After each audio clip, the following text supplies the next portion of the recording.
Hi everyone, this is Neha Saini in front of you. तो जैसा कि हमने हमारा इलेक्ट्रोस्टैटिक का चैप्टर शुरू किया था, इलेक्ट्रोस्टैटिक में हमने हमारी बहुत सी इंपॉर्टेंट टर्म्स कर ली थी। मैं होप करती हूँ आपने वो सारी की सारी वीडियोस देख ली होंगी, नोट्स प्रिपेयर कर लिए होंगे और ऐसा कोई भी टॉपिक नहीं होगा जो अब तक आपको आता नहीं होगा। अब तक सारे आ गए होंगे, समझ में आ गए होंगे, आपने नोट्स भी बना लिए होंगे।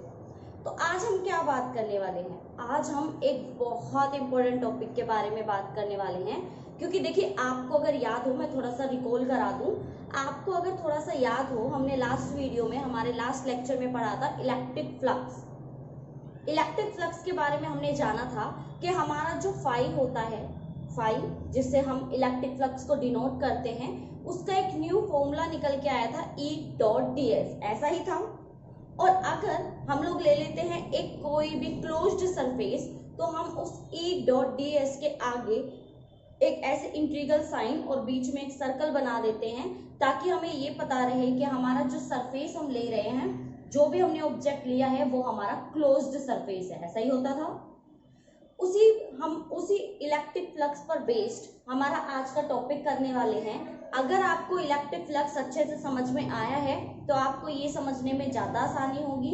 अगर आपने इलेक्ट्रिक फ्लक्स नहीं किया है तो मैं आपसे यही सजेस्ट करूंगी, भाग के जाइए और इस वीडियो को देख के आइए, क्योंकि उसी वीडियो के मतलब रिगार्डिंग हमारी ये वाली रहेगी, क्योंकि ये जो टॉपिक हम करने वाले हैं ये इलेक्ट्रिक फ्लक्स पे डिपेंडेंट है।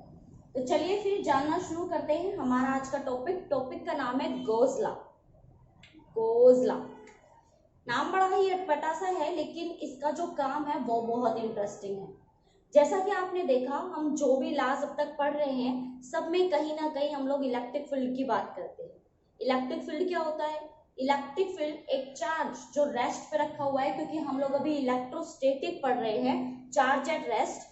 तो जब कोई एक चार्ज रेस्ट पोजीशन में होता है तो उसके चारों तरफ का जो स्पेस होता है वो इलेक्ट्रिक फील्ड होता है। तो हमने कहा था कि हम इलेक्ट्रिक फील्ड निकाल सकते हैं, फिर हमने कहा इलेक्ट्रिक फील्ड लाइंस भी निकाल सकते हैं। तो यहाँ पे क्या खास होने वाला है, क्योंकि देखिए जो हम कोई भी टॉपिक जब पढ़ने वाले होते हैं तो पहले जानना जरूरी होता है, वाई, क्यों पढ़ना है ये टॉपिक, ऐसी क्या खास बात है इसमें कि हम लोग इसको पढ़े। तो हमने कहा था कि आप चार्ज को क्या कर सकते हो, कहीं पे भी पुटअप कर सकते हो, कहीं पे भी। फॉर एग्जाम्पल, मैं अगर यहाँ पे कोई एक सरफेस बना दूं, मैंने ये सरफेस बना दिया, मैं कहीं पे भी चार्ज को रख सकती हूँ, है ना। तो ये सरफेस जो है, इसके अंदर मीडियम क्या है, मान लीजिए कि मुझे इसका फ्लक्स निकालना हो, तो फ्लक्स आप कैसे निकालेंगे? फ्लक्स आप निकालेंगे EDS। अच्छा, एक बात और मैं आपको बता दूं, क्योंकि बहुत बार ऐसा हो जाता है, मुझसे भी हो जाता है, ऐसा नहीं है। आप अगर मेरे इलेक्ट्रोस्टैटिक का E देखेंगे तो वो मैंने ऐसे बनाया हुआ है ना। लेकिन अगर आप इसको फोकस करें तो ये एप्सिलॉन है अपनी फिजिक्स के अकॉर्डिंग। E तो ये होता है, क्योंकि अभी आप लोग जो पढ़ रहे हो उसमें एप्सिलॉन है ना, हम लोग बोलते हैं ना एप्सिलॉन नॉट। कूलम्ब्स लॉ में भी आता है, कूलम्ब्स लॉ में K की वैल्यू 1/4 एप्सिलॉन नॉट। तो ये एप्सिलॉन नॉट है, तो ये करना गलत होता है वैसे, तो आप मत कीजिएगा, मेरी गलतियों से आप सीखो।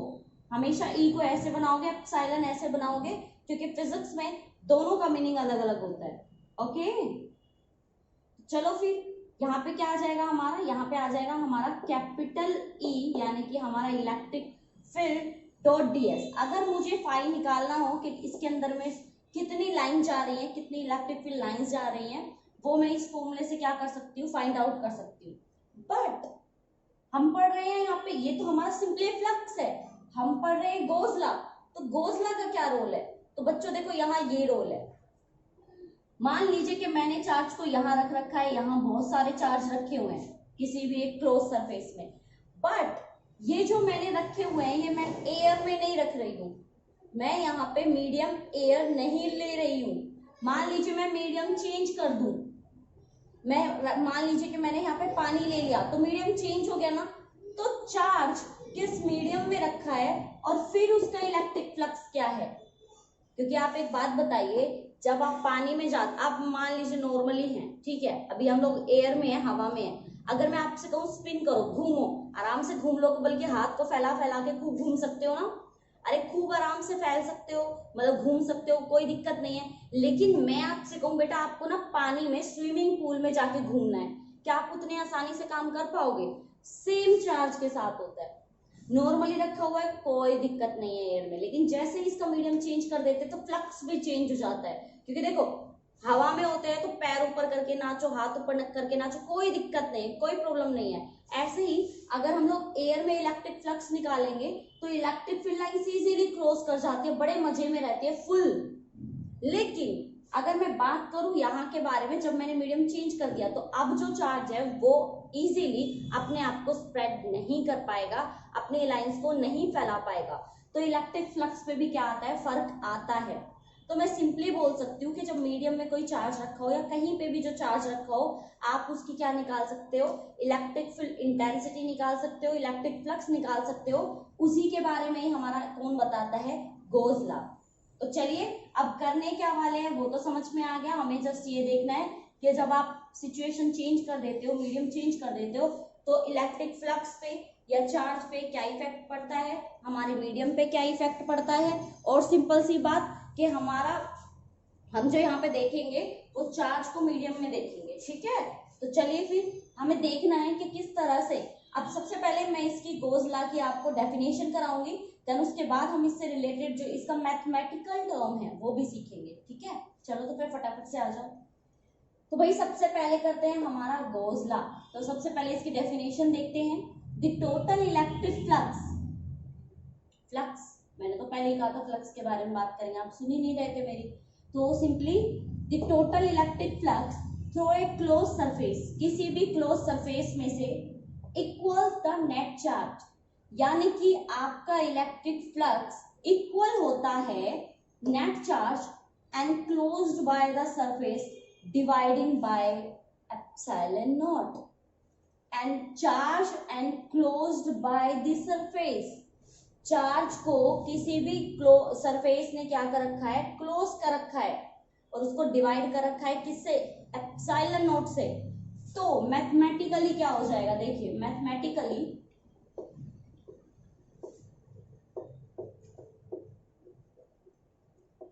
Mathematically phi is equal to, क्योंकि इसमें कहा है ना इलेक्ट्रिक फ्लक्स, और इलेक्ट्रिक फ्लक्स क्या होता है हमारा phi, electric flux through a close surface equal to the net charge, equal to the net charge. तो नेट चार्ज मान लीजिए मैंने मान लिया Q divided by epsilon naught. तो भैया ये बन जाता है आपका गोस लॉ। कितना आसान था, खुद देख लीजिए कितना आसान था, यही है एक्चुअल में Gauss law. But we know that, इसको थोड़ा सा और सिंप्लीफाई करते हैं, बट वी नो दैट, ऐसे ही लिख के आओगे आप, अटेम्प्ट करके आओगे चीजों को थोड़ी सी थ्योरी के साथ। हम जानते हैं, क्या जानते हैं, phi is equal to, again मेरे से एप्सिलॉन बन जाता है, E डॉट dx, है ना। So here phi is equal to Q by epsilon naught and phi is equal to E dot ds। Can we write it, we write it as, हम इसको ऐसे भी लिख सकते हैं, फाई इज इक्वल टू होता है आपका E डॉट ds, और यही इक्वल होता है आपका Q बाय एप्सिलॉन नॉट के। तो आप इन तीनों में से किन्हीं भी दो वैल्यू को यूज कर सकते हो। जब आपको न्यूमेरिकल्स दिए जाएंगे तो आपको ये देखना है कि आपको क्या गिवन है। मान लीजिए फ्लक्स गिवन है और आपसे पूछ ले कि चार्ज कितना है, क्योंकि इसकी वैल्यू तो फिक्स होती है एप्सिलॉन नॉट की, तो आपसे चार्ज पूछ ले तो आपको डायरेक्ट ये वाला फॉर्मूला यूज करना है। लेकिन अगर मान लीजिए कि आपसे क्या दिया हुआ है, इलेक्ट्रिक फील्ड भी दिया हुआ है, सरफेस भी दिया हुआ है, चार्ज पूछ ले, तब आपको फ्लक्स यूज नहीं करना, E dot ds is equal to Q by epsilon naught use करना है। तो हमारा जो एक्चुअल फॉर्मूला होता है वो ये होता है, तीनों एक साथ, आप किसी को कभी भी यूज कर सकते हो, ये तीनों एक दूसरे के क्या रहते हैं, इक्वल रहते हैं। अब इसमें जो कंसेप्चुअल क्वेश्चन बनता है बेटा, उस पर थोड़ा सा फोकस करते हैं। कंसेप्चुअल क्वेश्चन क्या है यहाँ पे, मान लीजिए कि मैंने लिख दिया phi is equal to Q by epsilon naught. अगर मैंने आपसे कहा कि मैं चार्ज के मीडियम को चेंज कर सकती हूँ, अभी तो एप्सिलॉन नॉट है ना, लेकिन अगर मैं मीडियम चेंज कर दूं तो क्या इफेक्ट पड़ेगा। तो अगर आप देखिए, दिखाई दे रहा है ना, phi is inversely proportional to 1 by epsilon naught. अगर आप मीडियम को बढ़ाओगे, यानी कि वाटर कर दोगे, ऑयल कर दोगे, या कोई और कर दोगे, तो आपका इलेक्ट्रिक फ्लक्स डिक्रीज हो जाएगा, यानी कि इलेक्ट्रिक फील्ड लाइंस क्या हो जाएंगी, डिक्रीज हो जाएंगी, सरफेस में से ज्यादा क्रॉस नहीं हो पाएंगी। तो हमें सिंपली क्या देखना है, हमें देखना है कि हमारा फाई जो है वो इनवर्सली प्रोपोर्शनल है किसके, एप्सिलॉन नॉट के। और एक बात याद रखिएगा, यहाँ पे ये जो वर्ड लिखा है ना एनक्लोज्ड, क्लोज्ड सरफेस, तो इसके आगे आपको ऐसे करना है, क्योंकि मैंने आपको दो फॉर्मूले बताए थे, एक तो सिंपल बताया था E.ds और एक क्लोज सरफेस के लिए बताया था। तो आपको यहाँ पे क्लोज सरफेस का लेना है, तो आप यहाँ पे क्या लगा दोगे, क्लोज सरफेस का साइन। अब देखो फटाफट से इसको, क्या आपके समझ में आया कि एग्जैक्टली हमें यहाँ पे करना क्या है और किया क्या है हमने यहाँ पे, समझो इस चीज को आगे बेटा समझ में। सिंपली हमने कुछ नहीं किया, गॉस लॉ है। गॉस लॉ क्या होता है, जब आपका इलेक्ट्रिक फ्लक्स इक्वल होता है आपके चार्ज के और वो डिवाइड होता है एप्सिलॉन नॉट के, तो सिंपली ये फॉर्मूला आ गया। बट हमें ये भी पता है कि हमारा जो फाई होता है, फ्लक्स होता है, वो इक्वल होता है E.ds के। तो हमने कहा कि हम इसको ऐसे भी तो लिख सकते हैं कि तीनों ही फॉर्मूला एक दूसरे के क्या हो, इक्वल हो। बिल्कुल लिख सकते हैं, कोई भी गड़बड़ नहीं हो सकती यहाँ पे। तो आपको ये फॉर्मूला याद करना है। अब ये तो हो गया गॉस लॉ के सर, जो गॉस सर थे, जो साइंटिस्ट थे, उन्होंने हमें ये ला दिया था, उन्होंने बताया था कि किस तरह से एक जो फ्लक्स होता है वो एक ही टाइम पे इलेक्ट्रिक फील्ड और सरफेस पे भी डिपेंड कर सकता है और चार्ज और मीडियम पे भी डिपेंड कर सकता है। अब बात आती है कि इसका प्रूफ क्या है, हम क्यों माने कि ये है, मतलब ये जो ला है ये बिल्कुल सही है और ये जो आया है ये बिल्कुल करेक्ट है, हम लोग इसका यूज कर सकते हैं, हमें क्या पता। तो अब हम क्या करने वाले हैं, अब हम करने वाले हैं प्रूफ ऑफ गॉस लॉ। आ सकता है एग्जाम में, पहले ही बोल रही हूँ, ये जो टॉपिक है आपका 5 मार्क्स में आ सकता है।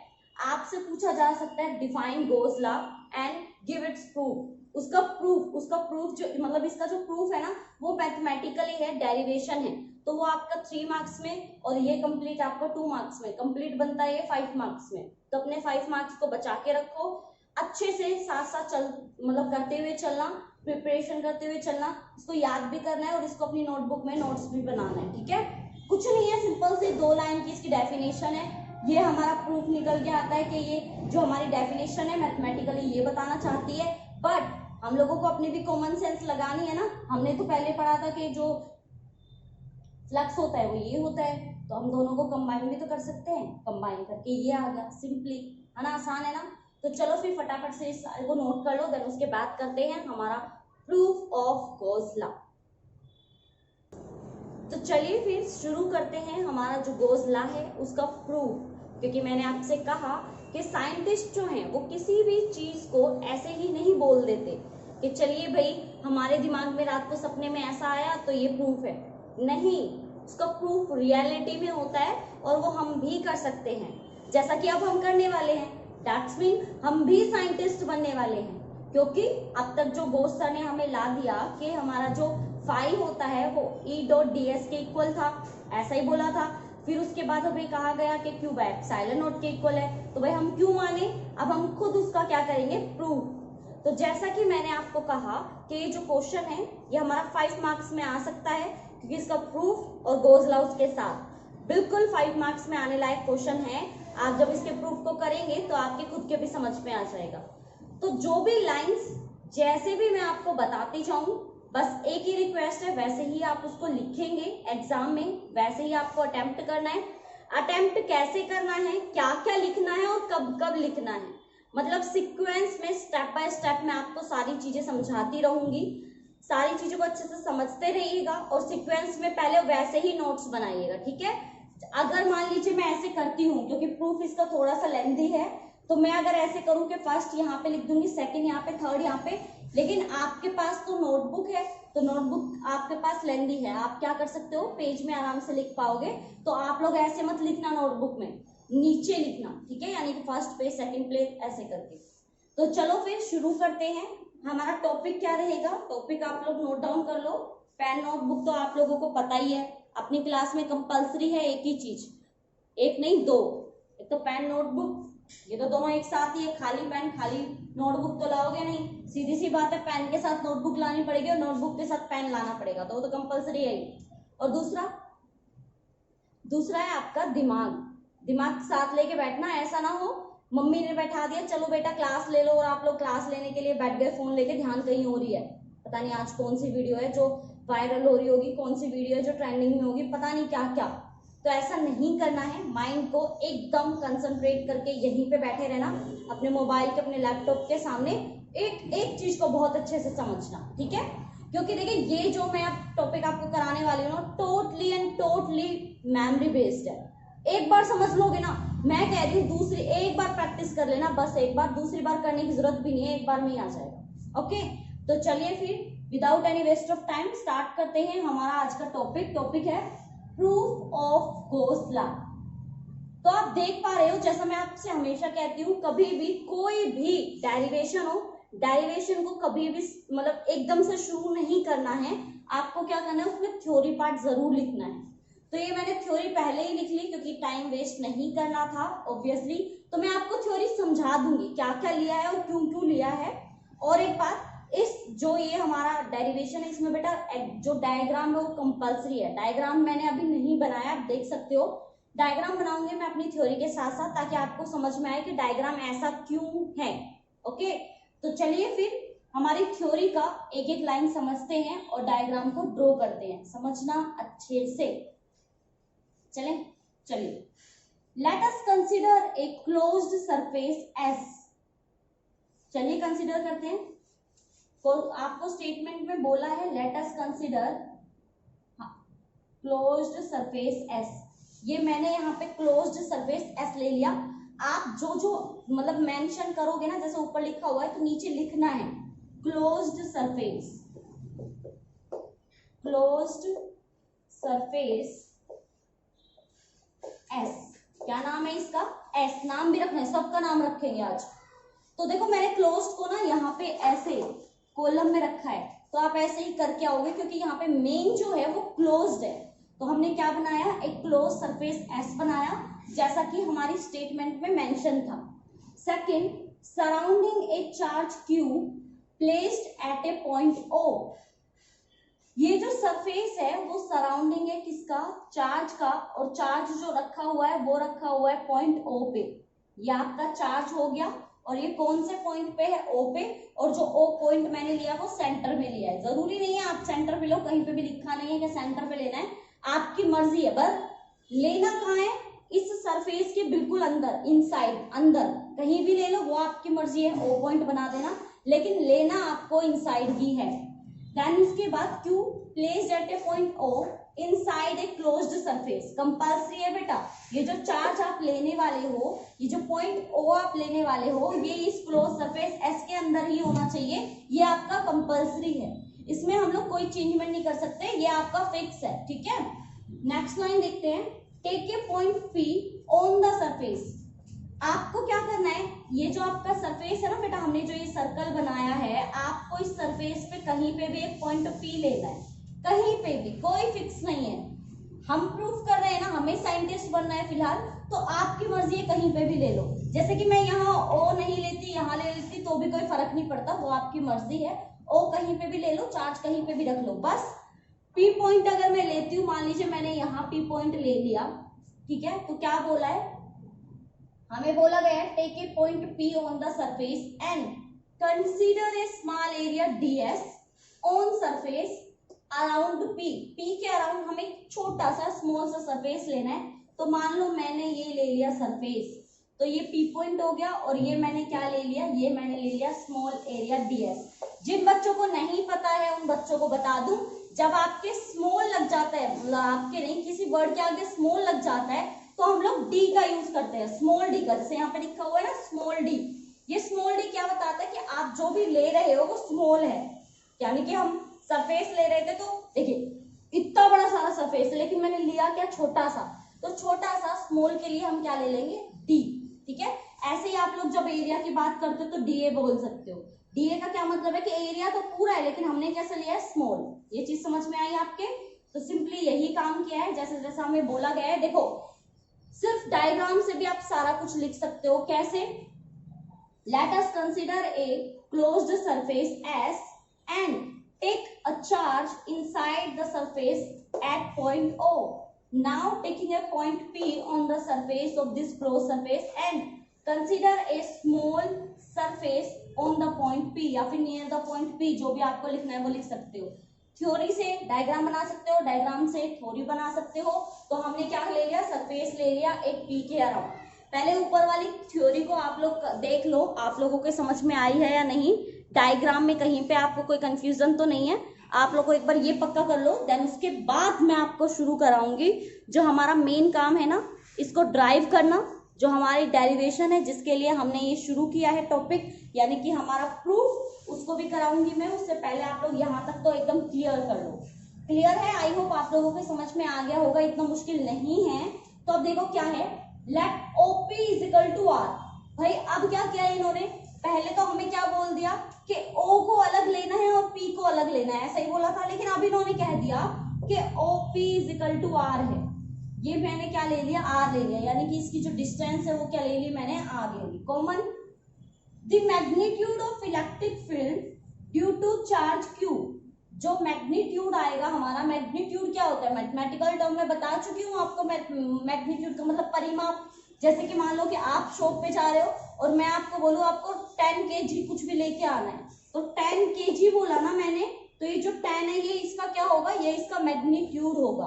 तो यहाँ पे क्या बोला है कि इलेक्ट्रिक फील्ड का जो मैग्नीट्यूड होगा वो चार्ज की वजह से होगा। कॉमन सी बात है भाई, जब हम किसी चार्ज को रखते हैं और वो रेस्ट पोजीशन में होता है तभी तो उसका इलेक्ट्रिक फील्ड आता है। ये चीज तो हमें पता है ना बेटा। तो ये चीज तो हमारे लिए क्या है, कंपलसरी है कि चार्ज जब रखा हुआ है, जो कि हमने खुद रखा है यहाँ पे O पॉइंट पे, ये हमारा क्या है, रेस्ट पोजीशन में है। तो जब हमारा चार्ज यहाँ पे रखा हुआ है एट एरिया एलिमेंट DS, हमारे DS के पास, तो क्या होगा देखिए। अब शुरू कर रही हूँ मैं डेरिवेशन को करना।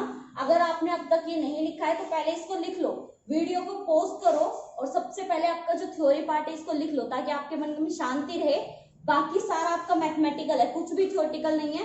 थोड़ा बहुत थ्योरेटिकल है वो भी कर लेंगे, लेकिन सबसे पहले आप इस थ्योरी के पार्ट को अच्छे से कर लो, ठीक है। डायग्राम बना लो, फिर उसके बाद मैं समझाती हूँ एक्चुअली में हमें करना क्या है, लेकिन पहले ये आपको नोट डाउन करना है, ठीक है। कर लिया नोट डाउन? चले तो अब देखो एक बार डायग्राम को देखो, डायग्राम को ध्यान से देखो। आप लोगों को पता होना चाहिए, जब मैंने आपको कराया था इलेक्ट्रिक फील्ड और इलेक्ट्रिक फील्ड लाइंस, तब मैंने आपको बताया था बेटा कि जब आपके पास कोई एक चार्ज रखा रहता है, मान लीजिए कि मैंने यहाँ कोई पॉजिटिव चार्ज रखा हुआ है, तो इसमें से क्या निकलती है, इलेक्ट्रिक फील्ड लाइंस निकलती हैं कुछ इस तरह से। और ये जो इलेक्ट्रिक फील्ड लाइंस रहती हैं वो इस चार्ज के इलेक्ट्रिक फील्ड के सरफेस के क्या रहता है, परपेंडिकुलर। तो ये हमारा क्या है, यहाँ पे सरफेस है, यहाँ पे हमने एक चार्ज को रखा हुआ है, चार्ज की कोई ना कोई इलेक्ट्रिक फील्ड लाइंस होंगे, तो कॉमन सी बात है यहाँ से भी क्या जा रही होगी, इलेक्ट्रिक फील्ड लाइन। जा तो यहाँ पे भी रही होगी, जैसे मैंने इसमें बनाया, जा हर तरफ से रही है, लेकिन मुझे P पॉइंट पे देखना है। तो ये मैंने जो एरो लगाया है ये मेरी इलेक्ट्रिक फील्ड की क्या है, डायरेक्शन। ये मैंने इलेक्ट्रिक फील्ड को डिफाइन करने के लिए लगाया है। इलेक्ट्रिक फील्ड एक वेक्टर क्वांटिटी होती है, इसलिए मैंने उसके ऊपर क्या लगाया है, वेक्टर साइन लगाया है। ये आपको भी लगाना है, कंपल्सरी है, ठीक है। तो मैंने यहाँ पे इलेक्ट्रिक फील्ड की डायरेक्शन दे दी। सेम ऐसा ही जब हम कोई भी सरफेस लेते हैं, जो कि यहाँ पे तो हमने क्लोज्ड सरफेस लिया है, जब भी हम कोई सरफेस लेते हैं तो वो सरफेस पे हम लोग एरिया वेक्टर ड्रॉ करते हैं। तो मान लीजिए कि मैंने यहाँ पे एक सरफेस एरिया लिया है, वो भी बहुत छोटा सा, इस पे अगर मुझे एरिया वेक्टर बनाना होगा तो वो कैसे आएगा, वो भी सरफेस के कुछ इस तरह से आएगा। सरफेस जो हमारा एरिया वेक्टर होता है, सरफेस वेक्टर होता है, उसको बनाते हैं हम ऐसे ही कि वो जो हमारा एरिया वेक्टर होता है, फॉर एग्जांपल कि हमारे पास कोई भी एक सरफेस है, तो इसका जो एरिया वेक्टर होगा वो ये होगा, इसके परपेंडिकुलर। एरिया वेक्टर सरफेस के परपेंडिकुलर होता है। तो ऐसे ही मैंने यहाँ पे मान लीजिए मैंने वहां पे ऐसे किया हुआ है कि मैंने एक छोटा सा स्मॉल सरफेस ले लिया, इसका एरिया वेक्टर क्या होगा, इसका एरिया वेक्टर होगा ये, और उसको डिफाइन किससे करोगे आप, ds से, क्योंकि वो स्मॉल का है। समझे इस बात को? तो इसीलिए मैंने वहां पे क्या किया है, ds लिखा है। अब आपको ये चीज तो बिल्कुल अच्छे से पता है, यहाँ पे आपको कोई कंफ्यूजन नहीं होगी कि हमारा जो फाई होता है वो क्या होगा, E.ds। ये चीज समझ में आई कि मैंने सिंपली पहले एक सर्कल बनाया, जैसे कि आपको पहले ऊपर बोला गया था। मैंने बिल्कुल थ्योरी को क्या किया है, थ्योरी के साथ साथ जो भी थ्योरी ने बोला है वो सब किया है। देन उसके बाद मैंने आपको बताया है कि अगर आप चार्ज को रख रहे हो, अगर आपने चार्ज को प्लेस किया है और चार्ज रेस्ट पे है, तो उसका इलेक्ट्रिक फील्ड होगा, और अगर उसका इलेक्ट्रिक फील्ड है तो उसकी क्या होगी, इलेक्ट्रिक फील्ड लाइंस भी होंगी। तो आपकी इलेक्ट्रिक फील्ड लाइंस की डायरेक्शन क्या होगी, ये बाहर की तरफ, तो उसका एरिया वेक्टर भी हमने यहाँ पे ले लिया है। तो अब देखते हैं कि हमें क्या करना है। अब शुरू करना है हमें, जितना भी समझने वाली इसमें टर्म थी ना, जितनी भी आपकी मतलब समझने वाली कहूँ या फिर ये कहूँ कि जितने भी आपके थ्योरी पार्ट था, जो भी आपके अब तक समझने वाली चीजें थी और नोट डाउन करने वाली चीजें थी, वो सब तो अब हम देख चुके हैं। अब हमें क्या करना है, अब हमें सिंपली और सिंपली अपना डेरिवेशन शुरू करना है। तो जैसा कि यहाँ पे बोला है the magnitude of electric field due to charge, तो बेटा देखो electric field due to charge Q, due to charge Q, कौन सा है हमारे पास यहाँ पे चार्ज है हमारा क्यू। तो इस क्यू की वजह से इलेक्ट्रिक फील्ड क्या होगा, आपने किया हुआ है, आपको पता है, आपको आता है। आप ऐसा मत सोचो कि आपको नहीं आता, आपको आता है। इलेक्ट्रिक फील्ड क्या होता है आप खुद बताइए मुझे। इलेक्ट्रिक फील्ड होता है हमारा Q अपॉन में 4 पाई एप्सिलॉन नॉट R का स्क्वायर।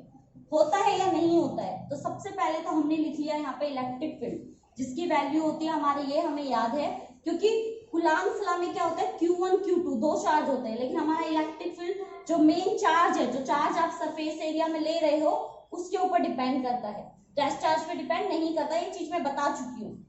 तो हम लोगों का इलेक्ट्रिक फील्ड क्या आ गया, Q अपॉन में 4 pi epsilon naught R square, इतना हो गया। Now finding electric flux due to closed surface, आप लिख लीजिएगा ये क्लोज्ड सरफेस। तो देखो भाई, अब आपको पता है, वी नो दैट आपको पता है, और आपको क्या पता है, आपको बहुत अच्छे से पता है phi is equal to E dot ds है ना, E डॉट ds है ना, E और डॉट ds। और हम जब इस फॉर्मूले को खोलते हैं हमें पता है फाई इज इक्वल टू क्या होता है, E ds cos theta. And by the, ये चीज आपको यहाँ पे लिखनी है, by the help of diagram it is clear that angle between E and ds is 0 because both are the elements are, या फिर both are quantities are parallel to each other. So angle between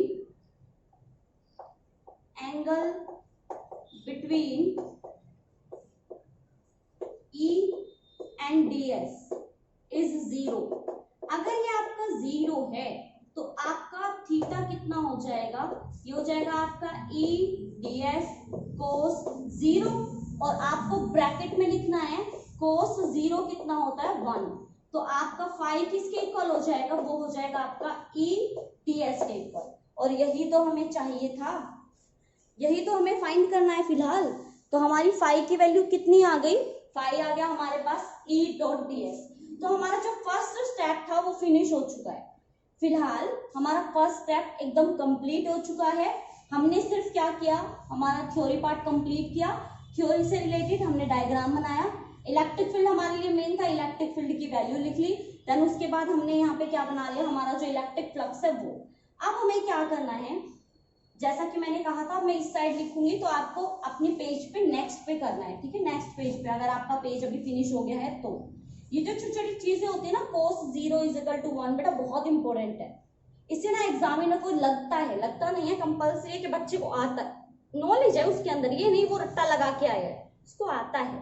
तो ये चीजें आपको छोटी छोटी बातें note करनी है कि cos थीटा आपका क्या है 0 है, और cos 0 तो 1 होता है, ऐसी चीजें। और जैसे कि यहाँ पे मैंने बताया angle between E and ds is 0। ये छोटी छोटी बातें हैं जो आपको क्या करनी है, नोट डाउन करनी है, एग्जाम में भी और अभी भी, ठीक है।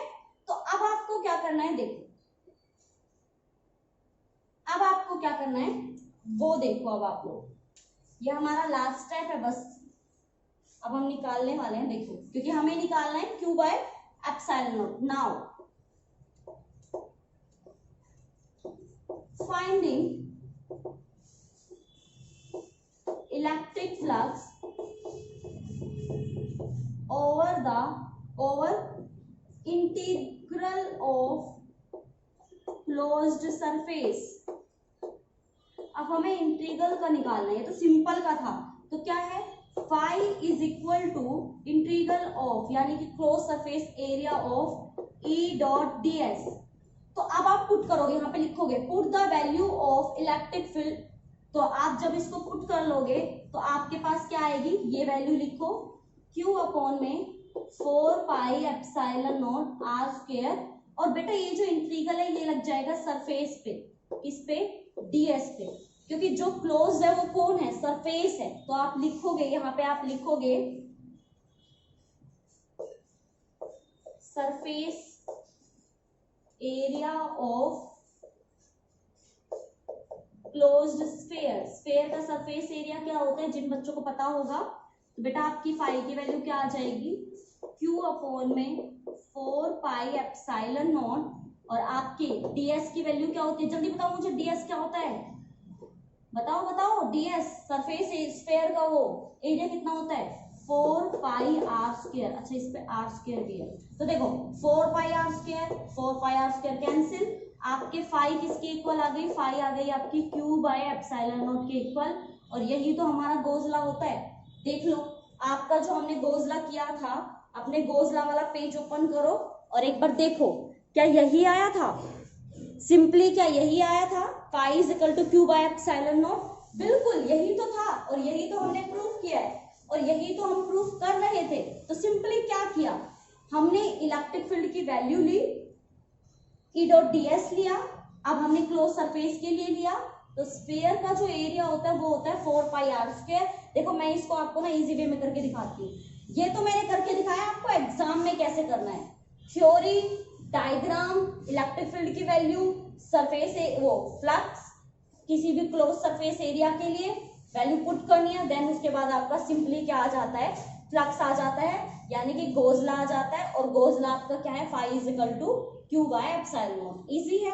तो ये तो हो गया तरीका आपका कि आपको एग्जाम में कैसे लिखना है। अब आपको याद कैसे होगा वो देखिए, अब मैं आपको याद भी आपको यहीं पे करा देती हूँ, इसको नोट डाउन कर लेना बिल्कुल ऐसे ही जैसे मैंने कराया है, कहीं पे भी कुछ भी स्किप मत करना प्लीज, ठीक है। अब देखो मैं आपको एक ही लाइन में कराती हूँ सारा का सारा, भूल जाओ ना तो मैं यहीं पे ही भूलने नहीं दूंगी आपको, एक भी लाइन, एक भी लाइन आप भूल नहीं पाओगे। देखो शुरू करें, देखो अब थोड़ी देर के लिए अपनी नोटबुक लो, नोटबुक में पेन रखो, नोटबुक को बंद करो और रख दो। अगर आपने अब तक ये नोट डाउन कर लिया सारा तो ही अब समझना जो मैं समझा रही हूँ। अगर आपने अब तक नोट डाउन नहीं किया, फटाफट से वीडियो को पॉज करो, बैक जाओ, दोबारा से उसको लिखना शुरू करो, और जो इसका पैटर्न है लिखने का, अटेम्प्ट करने का जो तरीका है, उसको फटाफट से नोट डाउन कर लो, जल्दी से नोट डाउन करो और फटाफट से वापस आओ भाग के, क्योंकि अब मैं आपको याद करा रही हूँ कि आपको प्रैक्टिस कैसे करनी है, आपको आएगा कैसे, ठीक है, क्योंकि वो ज्यादा जरूरी है। लिखना कैसे है वो तो बाद की बात होती है ना, सबसे पहले आपको आना चाहिए। तो मैं आपको यहाँ पे सिखा भी रही हूँ कि आपको याद कैसे करना है या आपको आएगा कैसे। ओके, तो फटाफट से आओ जल्दी से, और फिर शुरू करते हैं हमारा प्रूफ ऑफ गोजला, ताकि मेरे बच्चों को अच्छे से अभी से ही आ जाए कि हमें इसको करना कैसे है, याद कैसे करना है, ठीक है।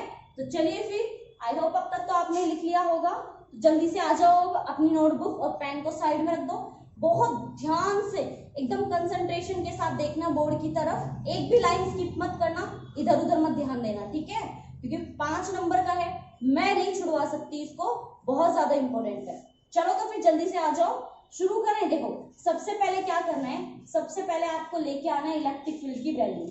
फर्स्ट स्टेप, इलेक्ट्रिक फील्ड की क्या वैल्यू होती है, वो होती है हमारी Q अपॉन में 4 पाई एप्सिलॉन नॉट आर का square. First step. Second step देखो, सेकंड स्टेप क्या होता है, आपको फ्लक्स निकालना है। तो फ्लक्स क्या होता है, फ्लक्स होता है बेटा E dot ds, simple surface के लिए, क्लोज नहीं है अभी, तो फाई आपका क्या हो जाएगा, EDS cos थीटा, और मोस्टली आपके जो EDS होता है ना वो 0 ही होता है, किसके लिए, स्फीयर के लिए, ठीक है, स्फीयर के लिए ds और E के बीच में जो एंगल होता है हमेशा 0 होता है, तो आप इसको क्या कर देंगे, EDS cos 0 डिग्री, और cos 0 जिनको नहीं पता है, और पता है तो बहुत अच्छी बात है, साइड में मेंशन करके आना है, cos 0 इज इक्वल टू 1। अब आपके पास फाई की वैल्यू क्या आ गई, वो आ गई आपके पास EDS। सेकंड स्टेप कंप्लीट, यहां तक समझ में आया। अब थर्ड स्टेप पे आओ, सरफेस इंटीग्रल ऑफ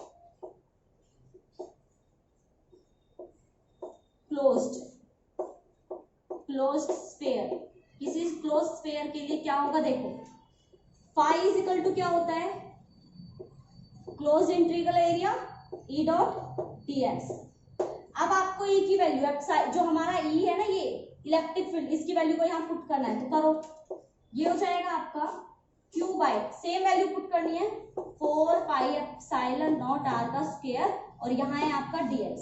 अब आपको बता दूं, ये जो इंटीग्रल का साइन है, ये हमारा सरफेस एरिया, देखो ये जो हमने स्मॉल सरफेस एरिया लिया था, किसका लिया था, वो लिया था मैंने कंप्लीट सरफेस का।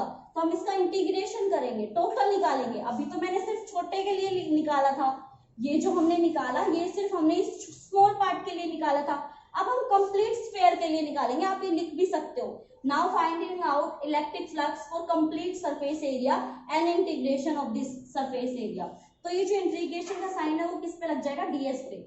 तो क्या हो जाएगा, q by 4 pi epsilon naught और r स्क्वायर भी है, इंटीग्रल ऑफ ds। अब आपको इतनी छोटी सी बात पता होना चाहिए कि जो सरफेस एरिया होता है स्फीयर का वो 4 पाई r स्क्वायर होता है। तो फाई इज इक्वल टू क्या हो जाएगा, q अपॉन में 4 pi epsilon naught r square, और जो ds की वैल्यू है वो कितनी आपकी 4 पाई r स्क्वायर। तो देखो 4 पाई r स्क्वायर और 4 पाई r स्क्वायर, क्या क्या बच गया, q बाय एप्सिलॉन नॉट। तो आप मुझे खुद बताओ, यहां से जो फाइनली मिला वो क्या मिला, phi is equal to q by epsilon naught. क्या ये हमारा गोस लॉ नहीं है?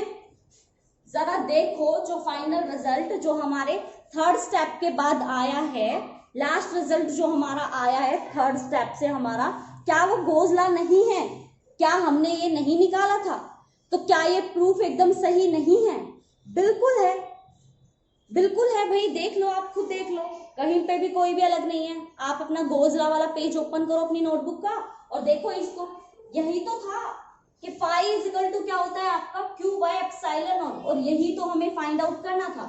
इसका मतलब हम क्या कह सकते हैं कि हमारा जो चार्ज होता है किसी भी क्लोज्ड सरफेस एरिया के लिए, या फिर आप लिख सकते हो नीचे एक लाइन आप लिख सकते हो, when charge is enclosed in A closed surface.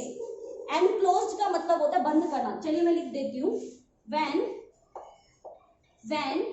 Charge is closed, enclosed का मतलब बंद करना, एनक्लोज्ड इन ए क्लोज्ड सरफेस,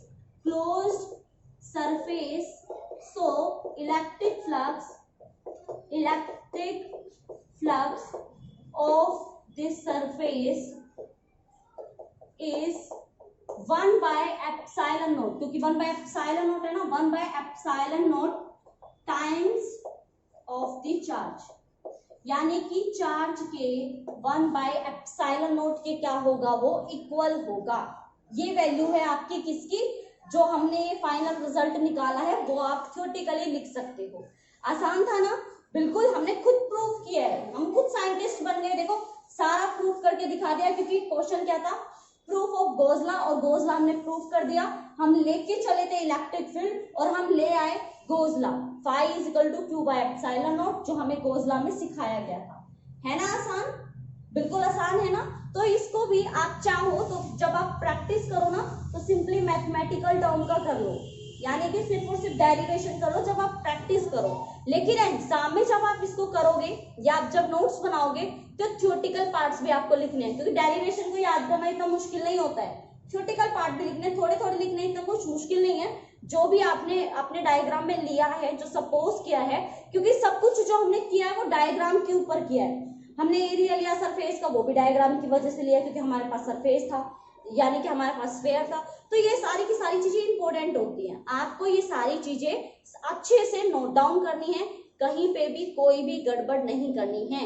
5 नंबर का क्वेश्चन है, प्लीज इसके ऊपर थोड़ा सा ध्यान देना।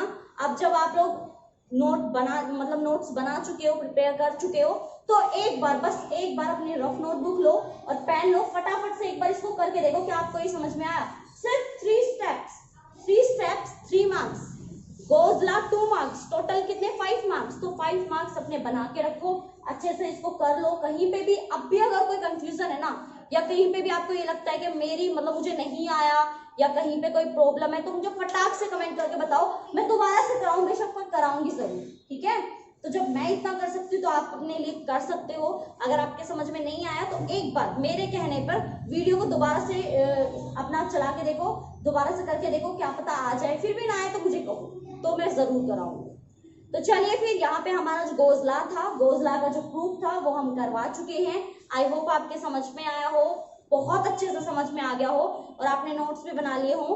अब हम मिलेंगे हमारी जो नेक्स्ट वीडियो है, नेक्स्ट लेक्चर में एक नेक्स्ट टॉपिक के साथ। तब तक के लिए आपको एक टास्क देके जा रही हूँ। अगर आपने अभी तक चैनल को सब्सक्राइब नहीं किया है तो चैनल को सब्सक्राइब कर दो। अब भी किस चीज का वेट है भाई, सारी चीजें बहुत अच्छे से कराऊंगी। अटेम्पटेशन का ध्यान रखूंगी, आपके एग्जाम का, फाइनल एग्जाम का, यहाँ तक कि आपके नोट्स भी प्रिपेयर कराऊंगी, एक एक टॉपिक आपको कराऊंगी, सारी चीजें बहुत अच्छे से कराऊंगी। आपके फाइनल रिजल्ट पे फोकस है मेरा, वो रिजल्ट आपका बहुत अच्छा आना चाहिए और आपका फोकस भी वही होना चाहिए आपके खुद के रिजल्ट पे, क्योंकि नॉलेज भी इंपॉर्टेंट है। तो नॉलेज का भी यहाँ पे पूरा ध्यान रखूंगी। कंसेप्चुअल क्वेश्चन, जहां से क्वेश्चन आपके पूछे जा सकते हैं, वो सारी चीजों पे फोकस रखूंगी मैं और आपसे बताती रहूंगी कि यहाँ से क्वेश्चन इस तरह से पूछा जा सकता है। तो चैनल को सब्सक्राइब कर दो, बेल आइकन ऑन कर दो, अपने दोस्तों के साथ, क्लासमेट्स के साथ शेयर कर दो चैनल को जल्दी से, ताकि वो भी ये जो सारी नॉलेज है उसको गेन कर सके और आपका थैंक यू कहे बाद में कि यार तूने बता दिया, वरना मैं तो ये थी इस बार। तो कोशिश करना साथ बना रहे, औरों का भी साथ जोड़े हम लोग, ताकि उनके लिए भी बेस्ट हो, क्योंकि उनकी दुआ भी हमारे लिए जरूरी है। तो चलिए फिर अब आपसे विदा चाहूंगी, मिलूंगी आपसे नेक्स्ट वीडियो में, नेक्स्ट लेक्चर में। तब तक के लिए अब तक जितने भी मैंने टॉपिक कराए हैं सारे नोट्स बना लेना, प्रिपेयर कर लेना। तो चलिए फिर, ध्यान भी रखना, कोरोना का टाइम है भाई, हैंड वॉश करके रखना। चलिए फिर, okay, bye bye, take care.